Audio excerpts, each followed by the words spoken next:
Hello and welcome to another Whiteboard Friday training. I'm Isaiah Henkel with Cheeky Scientist, and today I want to talk to you about 4 core business concepts that most PhDs don't understand.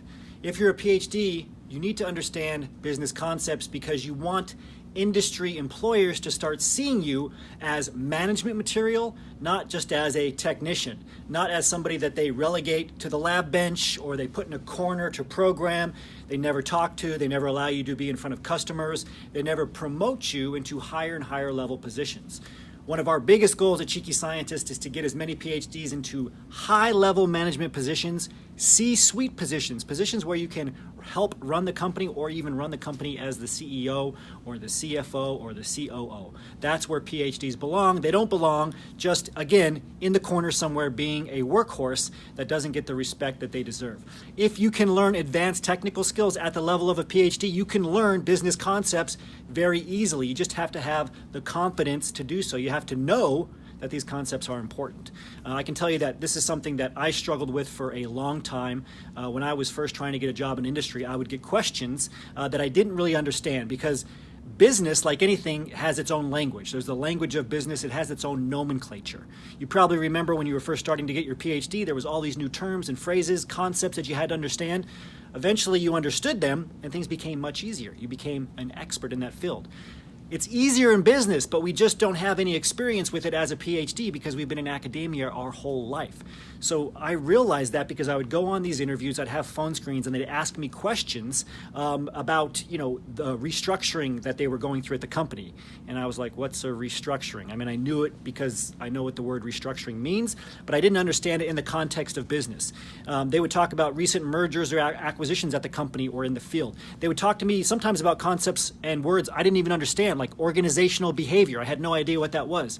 They'd always ask me about culture. And I didn't realize till much later that hiring managers, employers, they care more about you fitting into the culture than they care about your technical skills. Okay, so I really wanted to narrow down the 4 concepts that have been coming up the most often for us in our private group in the Cheeky Scientist Association, things that we hear from PhDs that they're asked frequently during job interviews, when they network with business professionals that they usually don't understand, okay? And by understanding these, again, you make yourself a better candidate for industry positions. You set yourself up to win and get the job during interviews. The first concept, corporate strategy, okay? This is actually one that is the easiest to understand as a PhD because we think in terms of strategy a lot, right? The strategy is what you want to achieve.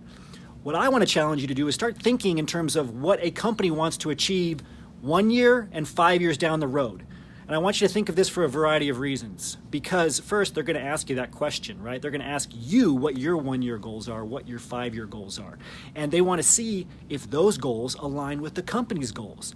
So you got to start thinking about your 1-year goals, your 5-year goals in terms of your career, and then you have to match those up with what the company's goals are. How do you know what the company's goals are? You can go to the company's website, look at things like their mission, their values, right? Their strategic alliances. Look at their recent mergers and acquisitions, which we'll talk about later. Try to figure out what they're trying to achieve.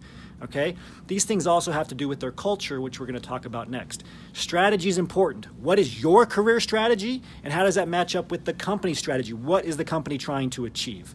The second one is corporate culture. Okay, and notice I have a versus here, corporate strategy versus corporate culture. As PhDs, we don't think a lot about culture because the culture is the how in terms of how things get done. Okay, and culture is just a word for something that you have a lot of experience with already. Protocols, methodologies, processes. So think in your lab. Your lab has its own culture, right? People show up at a certain time, right? Even if people can show up whenever they want, that's a type of culture. Maybe you've walked into your lab or to your classroom and you've noticed that there's a certain feeling or vibe or certain things are happening. People behave in a certain way that's very different from somebody else's lab or somebody else's classroom, okay? Culture is how things get done. It also has to do with how people feel on the day-to-day doing the job. This is what hiring managers, recruiters, employers, the people that you're going to talk to first when it comes to your job search, in most cases, they're going to care more about culture than they are going to care about strategy, than they're going to care about technical skills or anything else. Most of them were trained in culture, right? Most HR managers went to school learning about company cultures and how to make sure that you can hire talent that fits into those cultures. Most of these people do not have PhDs. They care all about culture. How can you showcase that you understand culture and that it's important? Number one, when you talk to somebody on a phone screen, an interview, networking, I want you to ask them questions about culture. You can ask a question on an interview such as, can you tell me about a time where a new candidate was hired and they did a really good job fitting themselves into the company culture? This is a great question because you prep them basically with a question that gets them to answer the information that you need to know for the rest of the interview, right? You show that you understand culture is important. They'll talk about it because to them it's very important, so they'll probably talk for a while, and they'll tell you everything you need to know about that company's culture and what they're looking for in a job candidate. Okay, culture is huge. It's more important than strategy. Strategy is the what, but the entire how to get to that what is culture. Number three, organizational behavior. Organizational behavior. This is something I had no experience with, and I never knew how important it was and how it's one of the first things that employers will look at when they're trying to improve a company's culture or they're trying to get to a new goal in terms of strategy. They'll look at the organizational behavior. What is the organizational behavior? It's really just the internal dynamics at a company, right? So it's really practical examples. It's how the lunchrooms are set up. You know, some hospitals, the doctors used to eat separately from the nurses, for example. They stopped doing this because they found it was really good for the doctors and nurses to sit together and to talk because it opened up the flow of communication. A great example that we talk about a lot in the association is Pixar, right? So Disney Pixar, what they did is they put a really nice high-level coffee bar in the center of the Pixar campus so that all of the engineers, all of the designers, all of the artists, the animation specialists, they would come to this same central location, and of course they'd get a coffee, they would talk, the lines of communication opened up, and they were able to hit their corporate goals faster. They were able to change their corporate culture by doing this. These things are practical examples of organizational behavior. Organizational behavior is a field of study you can get a PhD in. It's crucial for business, and if you don't know anything about it, you're in trouble, okay? This is why PhDs have to start understanding these business concepts.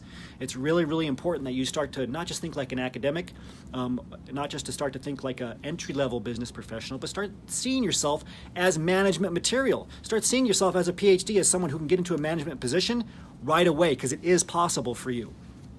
Number four, the last one we're going to talk about here is mergers and acquisitions. Mergers and acquisitions, okay, M&A. I want to challenge you, if you have never attended an earnings call, get on an earnings call. If you've never read publications and media such as Fierce Biotech or Bloomberg, there's Fierce Pharma as well.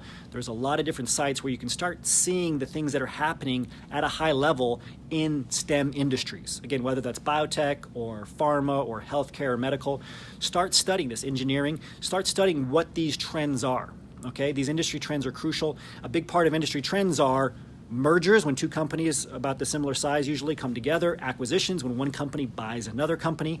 Okay, this is something that occurs frequently in STEM, especially in pharma and to only a slightly lesser degree in the biotech industry. Restructuring, right? So restructurings as well.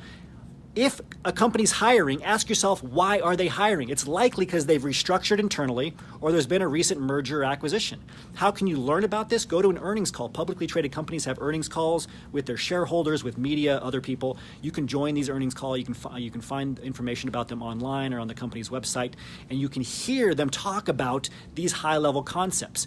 This is important because you want to know what recent mergers and acquisitions or restructurings a company has gone through before you interview with them. You can showcase your knowledge as a business professional, not just a PhD or an academic, by asking questions about those recent mergers or acquisitions or restructurings. And you will get asked, do you know why we're hiring for this position?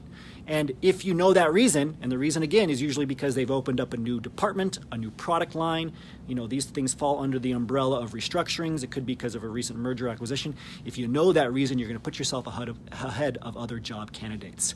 If you have any questions on this, you can go to phdsgethired.com. Enter your name and email, and we will send you all of our information on these advanced business concepts. We'll send you information about our advanced program, Scientist MBA, and you can learn how to get a job in industry, not just as someone in an entry-level position, but as somebody in a management-level position. Please let us know if you have any questions on this. You can comment below this video post. As always, remember your value as a PhD and start thinking and acting like a successful industry professional.